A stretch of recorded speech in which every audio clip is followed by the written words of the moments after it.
साथियों नमस्कार। आज की इस वीडियो में हम बात करने वाले हैं RPSC second grade paper leak के मामले में कि भाई जो आरपीएससी सेकंड ग्रेड भर्ती परीक्षा थी उस भर्ती परीक्षा का जो आपका पेपर था वो 60 दिन पहले ही लीक कर दिया गया। और ये 60 दिन पहले लीक किया गया था मास्टरमाइंड आरपीएससी सदस्य बाबूलाल कटारा जी के द्वारा। तो साथियों इस वीडियो में मैं आपको स्टेप बाय स्टेप मैं फुल एनालिसिस करके स्टेप बाय स्टेप बताऊंगा कि भाई आपके पेपर के साथ किस प्रकार से कैसे कैसे चेन सिस्टम बनता गया और कैसे कैसे पेपर को जो है बेचा गया।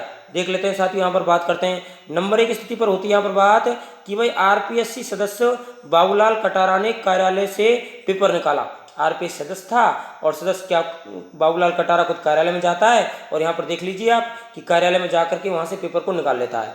नंबर 2 पर देखिए, नंबर 2 पर क्या होता है, कटारा ने पेपर को सरकारी आवास पर ले जाकर भांजे विजय डामोर को दिया और सरकारी आवास पर ले जाता है और वहाँ ले जाने के बाद क्या है अपना जो भांजा था विजय डामोर उसको दे दिया। डामोर ने सवाल रजिस्टर में उतारे और डामोर इसका जो भांजा था उसने सवालों को रजिस्टर में उतार लेता है। उसके बाद कटारा ने पेपर वापस जमा करा दिया आरपीएससी कार्यालय में। उसके बाद उसका काम बन गया, पेपर अपने भांजे को दे दिया, भांजा रजिस्टर में सवालों को उतार लेता है पूरे को पेपर को हुबहू और वापस आरपीएससी कार्यालय में जाकर के बाबूलाल कटारा जमा करा देता है पेपर को। इतना ही नहीं, आगे देखते हैं 3 नंबर स्टेप में क्या होता है साथियों। कटारा ने रजिस्टर शेर सिंह मीना को दिया जिसकी उसने अपने मोबाइल में फोटो खींची। इतना ही नहीं, भांजे विजय डामोर को नहीं, उसके बाद क्या किया उसने उस जो रजिस्टर था ना उस रजिस्टर को उसने क्या किया कि भाई उस रजिस्टर को शेर सिंह मीना को दे दिया। शेर सिंह मीना ने क्या किया उसको अपने मोबाइल में पूरी तरह फोटो खींच ली।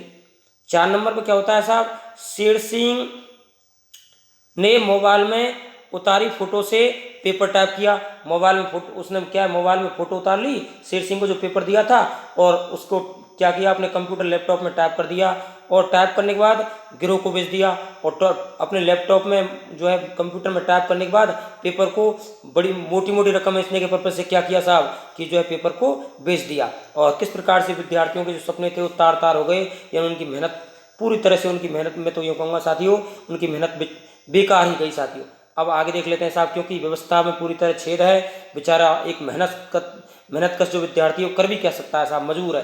5 नंबर पर देख लेते हैं, सबूत मिटाने के लिए रजिस्टर जला दिया गया। और साहब देखते हैं साहब सबूत मिटाने के लिए क्या करते हैं कि रजिस्टर को यहाँ पर जला दिया गया है। आराम से रजिस्टर में अपने सवाल उतार लिए, सवाल की मोबाइल से फोटो ले ली और मोबाइल की फोटो को लैपटॉप पर टाइप कर दिया और पेपर भेज दिया गया और यहाँ तक की बात है फिर पेपर को जला दिया गया।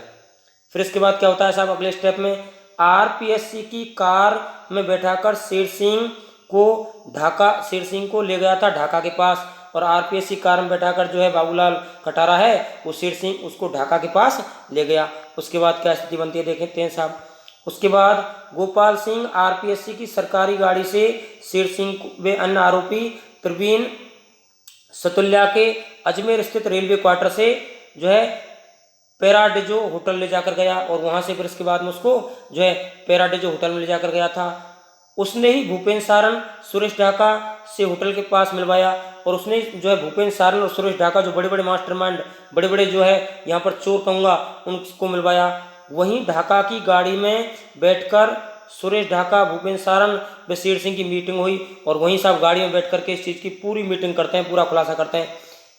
कटारा के यहाँ से पेपर लेने के बाद शेर सिंह को गोपाल अपनी निजी कार से जयपुर स्थित देखिए साहब जयपुर छोड़कर गया था और एसओजी ने कार को भी जब्त कर लिया है। तो साथियों बड़ा खुलासा था कि यहाँ पर जो सुरेश ढाका की बात की जा रही है भूपेंद्र सारण और सुरेश ढाका जो कि 1 लाख का इनामी गिरफ्तार है, जिसके ऊपर सरकार ने 1 लाख का बहुत बड़ा चोर है इनामी गिरफ्तार है, वो क्या है वो इस काम को कर रहा था, वो अभी भी पुलिस की फरार में। और एसओजी ने इस समय बड़े बड़े खुलासे किए, लगभग 48 से 50 लोगों को यहाँ पर गिरफ्तार में ले रखा है और बड़ा काम चल रहा है साथियों। और इससे पहले क्या है अभी 5-7 दिन पहले यहाँ राजस्थान में साहब ईडी की भी एंट्री हो गई, उसने भी पेपर खुलासे में खूब अपनी पूरी तरह से इंक्वायरी की। तो साथियों यहाँ पर बड़ा अपडेट था आरपीएससी जो पेपर के बारे में जिसको मैंने बताया कि सेकंड ग्रेड का पेपर जो आपका था भाई 60 दिन पहले ही जो है बाबूलाल कटारा ने इसको भेज दिया गया।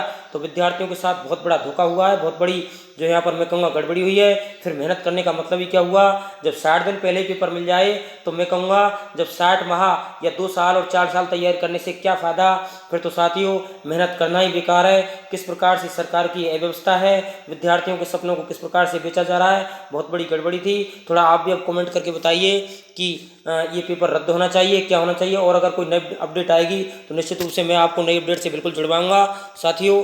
और तब तक के लिए आप खुद अपने विचार करके बताइए कि ये पेपर रद्द होना चाहिए या भर्ती दोबारा होनी चाहिए या ऐसी व्यवस्था जो है ऐसा ही रहना चाहिए। निश्चित रूप से अगर कोई अपडेट मिलेगी मैं अपडेट करके बताऊंगा। वीडियो पसंद आया वीडियो को लाइक कीजिए, चैनल को सब्सक्राइब कीजिए। नमस्कार दोस्तों।